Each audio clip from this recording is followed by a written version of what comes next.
नमस्कार दोस्तों, welcome to my YouTube channel exam Adhyayan. Dainik जागरण का एडिटोरियल देख रहे हैं। पेयजल की गुणवत्ता। हाल ही में अपन देख रहे हैं कि पेयजल जो रहता है उसके संबंध में बहुत ही अधिक न्यूज़ में है। जैसे कि बात करें इंदौर में जो गंदे पानी की वजह से अनेक कई हत्या हो गई हैं और नेताओं की बयानबाजी हो रही है, तो उसी के संदर्भ में ये हम एडिटोरियल देख रहे हैं। इंदौर के बाद बेंगलुरु और गांधीनगर में भी दूषित पेयजल की आपूर्ति की खबरों से कोई आश्चर्य नहीं है।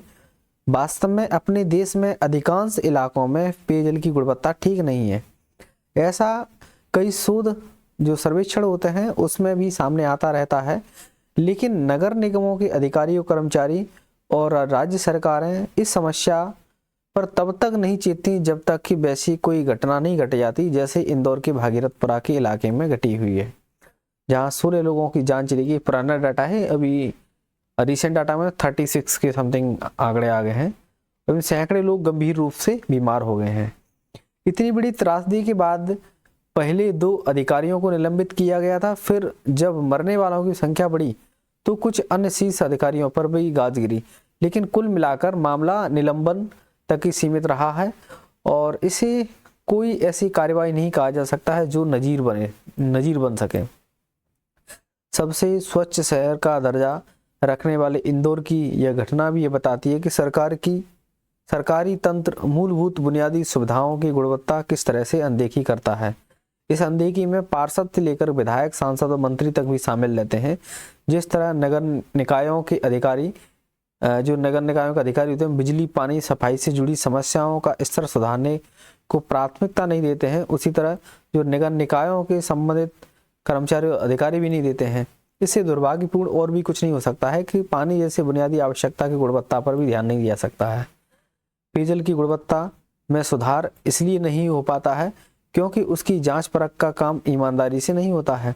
इसका दुष्परिणाम केवल यह नहीं है कि अपने देश में करोड़ों लोग दूषित पानी पीने को विवश हैं, बल्कि यह भी है कि बहुत से लोगों को खरीद कर भी पानी पीना पड़ता है, अथवा पानी को स्वच्छ करने के लिए किस्म किस्म के उपकरणों का सहारा लेना पड़ता है। तो शहरी इलाकों में दूषित पेयजल की आपूर्ति का एक बड़ा कारण है अनियोजित कॉलोनियों को रह कर नियमित तो किया जाता है, लेकिन उसमें नागरिक सुविधाएं उपलब्ध कराने पर ध्यान नहीं दिया जाता है। जनप्रतिनिधियों की निगाह केवल लोगों को वोट हासिल करने पर ही होती है। जो इंदौर का भागीरथपुरा इलाका है, एक अनियोजित कॉलोनी है। वोट बैंक की राजनीति के चलते इस अनियोजित कॉलोनी को नियोजित तो कर दिया गया, लेकिन इसकी परवाह नहीं की गई कि वहां सीवर लाइन और पाइपलाइन बिछाने का काम सही ढंग से कैसे होगा। यदि इस पर तकनीक भी ध्यान दिया गया होता तो सीवेज का पेयजल वाली पाइपलाइन में मिलने से रोका जा सकता था। और अच्छा यह होगा कि इंदौर की घटना से मध्य प्रदेश सरकार ही नहीं, देश भर की सरकारें सबक सीखें। अगला एडिटोरियल है, ये दैनिक भास्कर का ही है। छिन्न भिन्न होती विश्व व्यवस्था। डॉक्टर अभिषेक श्रीवास्तव, लेखक, जेएनयू के स्कूल ऑफ इंटरनेशनल स्टडीज में असिस्टेंट प्रोफेसर हैं। ये आज अंतर्राष्ट्रीय व्यवस्था बहुत कमजोर होती दिखाई दे रही है। कई देश खुले तौर पर अंतर्राष्ट्रीय कानूनों का उल्लंघन कर रहे हैं। अंतर्राष्ट्रीय कानून सभी देशों पर समान रूप से लागू नहीं हो रहे हैं। देश अपने हितों के लिए अपने अकेले फैसले ले रहे हैं और दुनिया में युद्ध और हिंसा बढ़ गई है। जो देश नियम आधारित विश्व व्यवस्था की दुहाई देते थे, आज वे ही वैश्विक व्यवस्था के लिए संकट बनते जा रहे हैं। नियम आधारित विश्व जो व्यवस्था है उसका मूल उद्देश्य संप्रभुता का सम्मान करना है, क्षेत्रीय अखंडता की रक्षा करना है और विवादों का शांतिपूर्ण समाधान और अंतर्राष्ट्रीय कानूनों का पालन जैसे प्रमुख बातें होती थी। लेकिन अंतर्राष्ट्रीय संस्था जैसे संयुक्त राष्ट्र के बारे में बात करें, अंतर्राष्ट्रीय न्यायालय के बारे में बात करें, विश्व व्यापार संगठन और बहुपक्षीय संधियां हैं, इसी व्यवस्था का एक मजबूत स्तंभ थी। परंतु आज स्थिति यह है कि नियमों का पालन केवल तब किया जाता है जब इस शक्तिशाली देशों के हितों के अनुकूल हो। जहां पर हित टकराते हैं वहां नियम की व्याख्या बदल जाती है या उन्हें अनदेखा कर दिया जाता है। जैसे कि बात करें, वेनेजुएला और ईरान की घटनाएं दर्शाती हैं कि किस प्रकार एक आर्थिक प्रतिबंध तथा बाहरी शक्तियां खुला हस्तक्षेप आज अंतर्राष्ट्रीय राजनीति में एक हथियार बन चुका है। वेनेजुएला के मामले में एक आंतरिक राजनीतिक संकट और लोकतंत्र की दुहाई देते हुए बाहरी शक्तियों ने न केवल खुला राजनीतिक हस्तक्षेप किया है बल्कि सत्ता परिवर्तन को प्रोत्साहित करने की भी नीति अपनाई है। सरकार की वैधता को अंतर्राष्ट्रीय मंचों पर चुनौती दी गई है और समानांतर सत्ता संरचनाओं को मान्यता दी गई है। तेल और वित्तीय लेन देन और जो विदेशी निवेश पर कठोर प्रतिबंध भी लगाए गए हैं।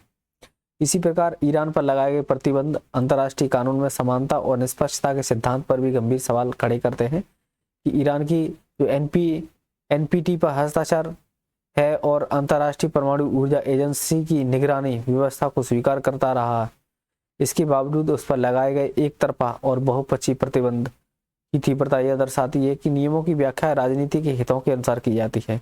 इन प्रतिबंधों का प्रत्यक्ष प्रभाव वेनेजुएला तथा ईरान पहले से ही कमजोर होती अर्थव्यवस्था पर पड़ा है। तेल निर्यात पर निर्भर देश की विदेशी मुद्रा आय में भारी गिरावट आई और मुद्रा स्फीति बेकाबू हो गई और बुनियादी वस्तुओं की कमी हो गई थी।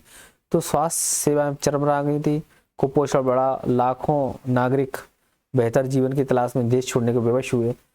इससे यह धारणा मजबूत होती है कि नियम आधारित विश्व व्यवस्था है, इसकी मूल भावना समानता, न्याय और संप्रभुता का सम्मान खोती जा रही है।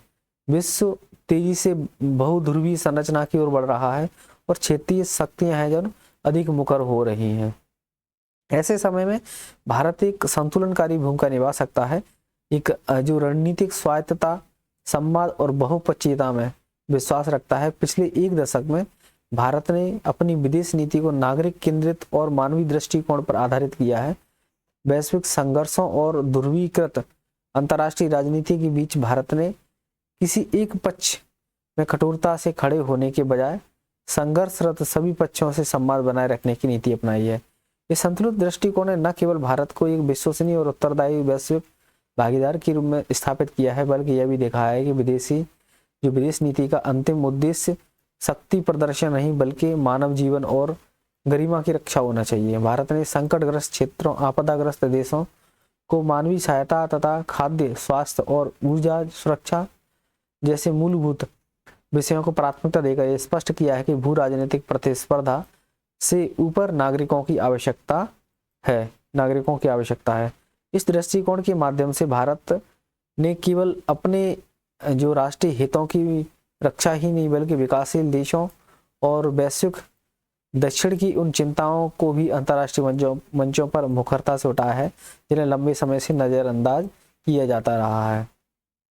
भारत ने अंतर्राष्ट्रीय संस्थाओं की संरचनात्मक सीमा और प्रतिनिधित्व की कमी को भी लगातार ध्यान आकर्षित किया है और संयुक्त राष्ट्र जो सुरक्षा परिषद होती है और उसके सहित वैश्विक संस्थाओं में सुधार की मांग इस विश्वास पर आधारित है कि जब तब निर्णय निर्माण प्रक्रिया अधिक समावेशी और न्याय संगत नहीं होंगी तब तक वैश्विक शांति और स्थिरता एक अधूरा लक्ष्य बनी रहेगी। आज जब वैश्विक राजनीतिक टकराव और प्रतिबंधों और सैन्य शक्ति के इर्द गिर्द जो सिमटती जा रही है, तब संघर्ष के शांतिपूर्ण समाधान पर जोर देना और संवाद को प्राथमिक साधन मानना समय की सबसे बड़ी आवश्यकता बन गया है। नागरिकों की सुरक्षा, मानवीय गरिमा और विकासात्मक आवश्यकताओं को भू राजनीतिक हितों से ऊपर रखना एक स्थायी और न्यायपूर्ण अंतर्राष्ट्रीय व्यवस्था की आधारशिला हो सकता है। भारत की विदेश नीति इस दृष्टिकोण का प्रतिनिधित्व करती है, जहां शक्ति के बजाय विश्वास और प्रभुत्व के बजाय सहयोग को और वैश्विक राजनीतिक का मार्गदर्शन सिद्धांत माना जाता है। अगला जनसत्ता का एडिटोरियल है ये, इसमें दोहरे मापदंड शीर्षक है इसका एडिटोरियल का। तो इससे अमेरिका और वेनेजुएला का संघर्ष जो उसके राष्ट्रपति को उठा लिया, इससे संबंधित बातें की जाती हैं। अमेरिका और वेनेजुएला के बीच पिछले कुछ समय से बने तनाव का नतीजा अब भयावह सामने रूप से आ रहा है। वेनेजुएला की राजधानी काराकश और शुक्रवार देर रात अमेरिका के हवाई हमलों की दहल उठी थी। इस अभियान के बाद अमेरिका के राष्ट्रपति ट्रंप ने दावा किया कि वेनेजुएला के राष्ट्रपति निकोलस मादुरो और उनकी पत्नी को हिरासत में लेकर देश से बाहर भेज दिया गया है और इस हमले की वजह से मादक पदार्थों की तस्करी बताई जा रही है। आरोप है कि वेनेजुएला नशीले पदार्थों से जुड़े आतंकवाद को सीमा पार बढ़ावा दे रहा है। मगर सवाल यह है कि क्या कोई शक्तिशाली देश इस तरह की समस्या से निपटने के लिए किसी छोटे और कमजोर राष्ट्र पर हमला कर सकता है, वो भी अमेरिका जैसा देश, जहां के राष्ट्रपति दुनिया के विभिन्न देशों के बीच युद्ध रुकवाने का दावा करते नहीं थकते हैं और खुद को शांति के नोबेल पुरस्कार दावेदार घोषित कर चुके हैं। ऐसे में अमेरिका की इस कार्रवाई को दोहरे मानदंड नहीं तो और क्या कहा जाएगा। दरअसल अमेरिका का दावा है कि वेनेजुएला ने कई बार चेतावनी दी है और लेकिन उसका कोई असर नहीं हुआ है। यहाँ इस बात पर गौर करना भी जरूरी है कि अमेरिका ने वर्षों पहले इराक पर भी आरोप लगाकर हमला किया था। वहाँ रासायनिक हथियारों का जखीरा मौजूद है, मगर इसका कोई सटीक प्रमाण आज तक सामने नहीं आया है। जहाँ तक वेनेजुएला से अमेरिकी में नशीले पदार्थों की तस्करी की बात है, तो इस मसले को द्विपक्षीय बातचीत या फिर अंतर्राष्ट्रीय अदालत के जरिए सुलझाया जा सकता है। वेनेजुएला ने तो पिछले सप्ताह अमेरिका के साथ समझौतों पर बातचीत के लिए भी हामी भर दी थी। फिर क्या वजह रही कि अमेरिका ने वार्ता के बजाय हमले को चुना? इस कार्रवाई पर सवाल उठाना स्वाभाविक है। कुछ लोग अमेरिका के इस हमले को वेनेजुएला के सत्ता परिवर्तन के इरादे से भी जुड़कर देख रहे हैं। राष्ट्रपति निकोलस मादुरो ने भी पिछले दिनों एक साक्षात्कार में इस ओर इशारा किया था कि अमेरिका उनके देश में तख्ता पलटकर वहां विशाल तेल भंडार तक अपनी पहुंच आसान बनाना चाहता है। अगला, सोमनाथ अटूट आस्था के 1000 वर्ष। नरेंद्र मोदी, लेखक, भारत के प्रधानमंत्री। सोमनाथ, ये शब्द सुनते ही हमारे मन और हृदय में गर्व और आस्था की भावना भर जाती है। भारत के पश्चिमी तट पर जो गुजरात में प्रभास पाटन नाम की एक जगह, वहां पर स्थित सोमनाथ भारत की आत्मा का शाश्वत प्रस्तुतिकरण है। 12 ज्योतिर्लिंग स्तोत्रम में भारत के 12 ज्योतिर्लिंगों का उल्लेख है। 12 ज्योतिर्लिंग स्तोत्रम में भारत के 12 ज्योतिर्लिंगों का उल्लेख है और ज्योतिर्लिंगों का वर्णन इस पंक्ति से शुरू होता है कि सौराष्ट्र सोमनाथम चयानी ज्योतिर्लिंगों में सबसे पहले सोमनाथ का उल्लेख आता है। ये इस पवित्र धाम की सभ्यतागत और आध्यात्मिक महत्ता का प्रतीक है। शास्त्रों में भी कहा गया है कि सोमलिंगन नरो दृष्ट्वा सर्वपापे प्रमोच्यते लभते फलम मनोवंचित मृतः सुरग समास श्रेयत। अर्थात सोमनाथ है ना, जो शिवलिंग के दर्शन से, सोमनाथ शिवलिंग के दर्शन से व्यक्ति अपने सभी पापों से मुक्त हो जाता है और मन में जो भी पुण्य कामनाएं होती हैं वो पूरी होती हैं। मृत्यु के बाद आत्मा स्वर्ग को प्राप्त होती है और दुर्भाग्यवश यही सोमनाथ जो करोड़ों लोगों की श्रद्धा और प्रार्थना का केंद्र था, विदेशी आक्रमणकारियों का निशाना बना, जिनका उद्देश्य विध्वंस था। 2026 सोमनाथ मंदिर के लिए बहुत महत्व रखता है, क्योंकि इस महान तीर्थ स्थल पर हुए आक्रमण के 1000 वर्ष पूरे हो गए हैं। जनवरी 2026 में गजनी के महमूद ने इस मंदिर पर बड़ा आक्रमण किया था और इस मंदिर को ध्वस्त कर दिया था। यह आक्रमण आस्था और सभ्यता के महान प्रतीक को नष्ट करने के उद्देश्य से किया गया एक हिंसक और बर्बर प्रयास था। सोमनाथ हमला मानव इतिहास की सबसे बड़ी त्रासदियों में शामिल है। फिर भी 1000 वर्ष बाद आज भी यह मंदिर पूरे गौरव के साथ खड़ा है। साल 1026 के बाद समय समय पर मंदिर को उसकी पूरे वैभव और के साथ पुनर्निर्मित करने के प्रयास जारी रहे हैं। मंदिर का वर्तमान स्वरूप 1951 में आकार ले सका। संयोग से 2026 का यही वर्ष सोमनाथ मंदिर के पुनर्निर्माण के 75 वर्ष पूरे होने का भी वर्ष है। 11 मई 1951 को इस मंदिर का पुनर्निर्माण संपन्न हुआ था। तत्कालीन राष्ट्रपति डॉक्टर राजेंद्र प्रसाद की उपस्थिति में हुआ था और जो समारोह ऐतिहासिक था जब मंदिर के द्वार दर्शनों के लिए खोले गए थे। 1026 में 1000 वर्ष पहले सोमनाथ पर हुए आक्रमण, वहां के लोगों के साथ की गई क्रूरता और विध्वंस का वर्णन अनेक ऐतिहासिक स्रोतों में विस्तार से मिलता है। जब इन्हें पढ़ा जाता है तो हृदय कांप उठता है। हर व्यक्ति में क्रूरता के जो निशान मिलते हैं, ये ऐसा दुख है जिसकी पीड़ा इतने समय बाद भी महसूस होती है। हम कल्पना कर सकते हैं कि इसका उस दौर में भारत पर और लोगों के मनोबल पर कितना गहरा प्रभाव पड़ा होगा। सोमनाथ मंदिर का आध्यात्मिक महत्व बहुत ज़्यादा था। ये बड़ी संख्या में लोगों को अपनी ओर खींचता था। ये ऐसे समाज की प्रेरणा था जिसकी आर्थिक क्षमता बहुत सशक्त थी। हमारे समुद्री व्यापारी और नाविक इसके वैभव की कथाएं दूर दूर तक ले जाते थे। सोमनाथ पर हमले और फिर गुलामी के लंबे कालखंड के बावजूद आज मैं पूरे विश्वास के साथ और गर्व से कहना चाहता हूं कि सोमनाथ की गाथा विध्वंस की कहानी नहीं है। ये पिछले 1000 से चली आ रही भारत माता की करोड़ों संतानों की स्वाभिमान की गाथा है। ये हम भारत के लोगों की अटूट आस्था की गाथा है। साल 1026 में शुरू हुई मध्यकालीन बर्बरता ने आगे चलकर दूसरों को भी बार बार सोमनाथ पर आक्रमण करने के लिए प्रेरित किया था। यह हमारे लोगों और हमारी संस्कृति को गुलाम बनाने का प्रयास था। लेकिन हर बार जब मंदिर पर आक्रमण हुआ तब हमारे पास ऐसे महान और पुरुष और महिला थी जिन्होंने उनकी रक्षा के लिए खड़े होकर के सर्वोच्च बलिदान दिया था।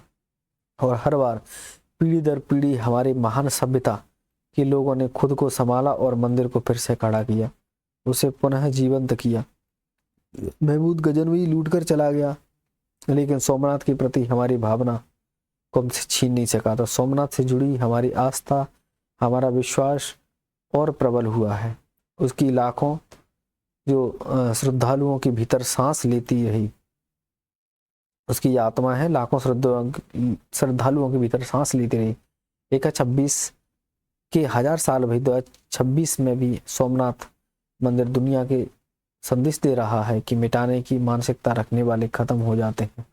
जब सोमनाथ आज हमारे विश्वास को मजबूत आधार पर बनाकर खड़ा है, वो आज भी हमारी प्रेरणा का स्रोत है और वो आज भी हमारी शक्ति का पुंज है।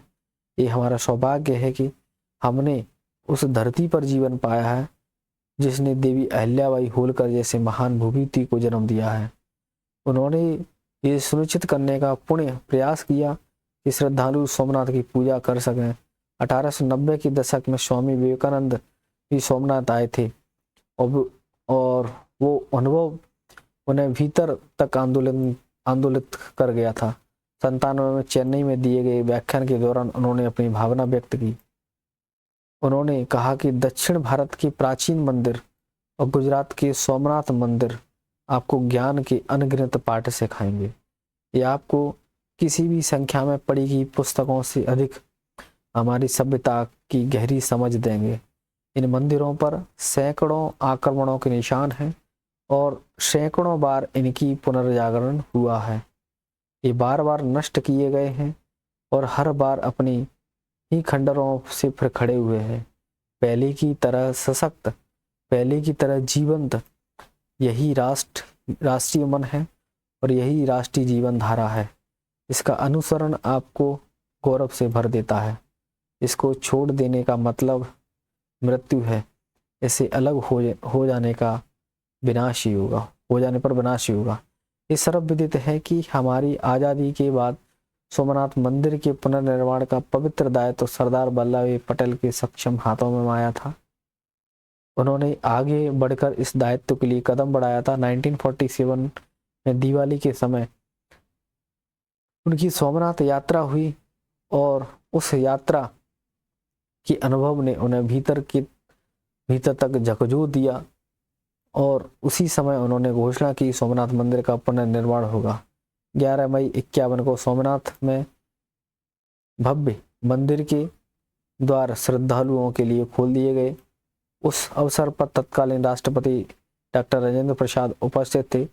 और महान सरदार साहब इस ऐतिहासिक दिन को देखने के लिए जीवित नहीं थे, लेकिन उनका सपना राष्ट्र के सामने साकार होकर भव्य रूप में उपस्थित था। तत्कालीन प्रधानमंत्री जवाहरलाल नेहरू इस घटना से अधिक उत्साहित नहीं थे।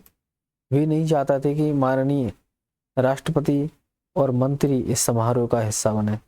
उन्होंने कहा कि इस घटना से भारत की छवि खराब होगी, लेकिन राजेंद्र बाबू अडिग रहे और फिर जो हुआ उसका एक नया इतिहास रच दिया। सोमनाथ मंदिर का कोई भी उल्लेख किए मुंशी जी के योगदानों को भी याद किए बिना अधूरा है। उन्होंने उस समय सरदार पटेल का प्रभावी रूप से समर्थन किया और सोमनाथ पर उनका कार्य, विशेष रूप से उनकी पुस्तक सोमनाथ द श्राइन इटर्नल आवश्यक पढ़ी जानी चाहिए। जैसा कि मुंशी जी की पुस्तक के शीर्षक से स्पष्ट होता है कि हम एक ऐसी सभ्यता हैं जो आत्मा और विचारों की अमरता में अटूट विश्वास रखती है। विश्वास करते हैं कि नैनम छिदन्ति शस्त्राणि नैनम दहन्ति पावक। सोमनाथ का भौतिक ढांचा नष्ट हो गया, लेकिन उसकी चेतना अमर रही है। इन्हीं विचारों ने हमें हर कालखंड में, हर परिस्थिति में उठ खड़े होने, मजबूत बनने और आगे बढ़ने का सामर्थ्य दिया है। इन्हीं मूल्यों और हमारे लोगों के संकल्प की वजह से आज भारत पर दुनिया की नज़र है। दुनिया भारत को आशा और विश्वास की दृष्टि से देख रही है। वो हमारे सृजनशील युवाओं में निवेश करना चाहती है। हमारी कला, हमारी संस्कृति, हमारा संगीत, हमारे अनेक पर्व आज वैश्विक पहचान बना रहे हैं। योग और आयुर्वेद जैसे विषय पूरी दुनिया में प्रभाव डाल रहे हैं। वे स्वास्थ्य जीवन को बढ़ावा दे रहे हैं। आज कई वैश्विक चुनौतियों का समाधान के लिए दुनिया भारत की ओर देख रही है। अनादिकाल से सोमनाथ जीवन के हर क्षेत्र को लोगों से जोड़ता आया है। सदियों पहले जैन परंपरा के आदरणीय मुनि कलिकाल सर्वज्ञ हेमचंद्राचार्य यहाँ आए थे और कहा जाता है कि प्रार्थना के बाद उन्होंने कहा कि भव बीजान अंकुरन जनना रागाद्य और क्षेमोपगता यश, अर्थात उस परम तत्व को नमन जिसमें सांसारिक बंधनों के बीज नष्ट हो चुके हैं, जिसमें राग और सभी विकार शांत हो गए हैं। आज भी दादा सोमनाथ के दर्शन से ऐसी अनुभूति होती है कि मन में एक ठहराव आ जाता है। आत्मा को अंदर तक कुछ स्पर्श करता है जो अलौकिक है, अव्यक्त है। वर्ष 1026 के पहले आक्रमण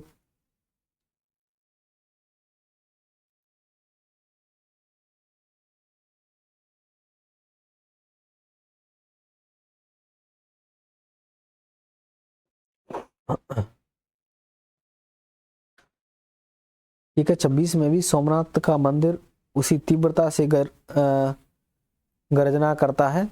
तट को भी स्पर्श करती लहरें उसकी पूरी गाथा सुनाती हैं। और लहरों की तरह सोमनाथ बार बार उठता है। अतीत के आक्रमणकारी आज समय की धूल बन चुके हैं। उनका नाम अब विनाश के प्रतीक के तौर पर लिया जाता है। इतिहास के पन्नों में केवल फुटनोट है, जबकि सोमनाथ आज भी अपनी आशा बिखेरता हुआ प्रकाशमान खड़ा है।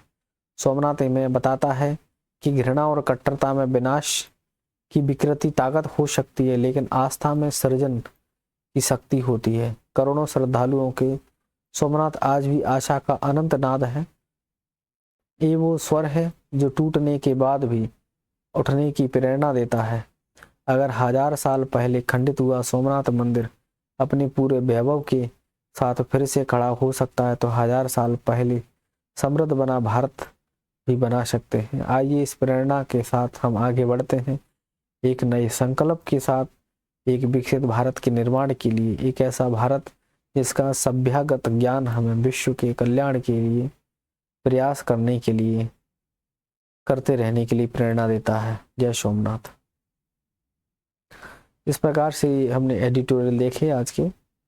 Thank you. जय हिंद, जय भारत।